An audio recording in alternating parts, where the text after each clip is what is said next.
Jordan Ali sebut ibunda Virgoun munafik dan sok jual mahal. Hal ini berawal dari Jordan Ali membeberkan soal sikap Eva Manurung yang tidak dia sukai.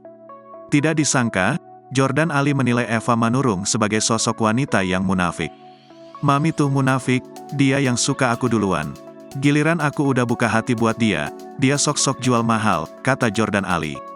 "Cewek memang begitu ya," timpal Eva tak terima. Namun di sisi lain, Jordan menilai karakter Eva yang luar biasa baginya. Selain itu, bagi Jordan, ibu musisi Virgoun ini juga sosok wanita yang pintar.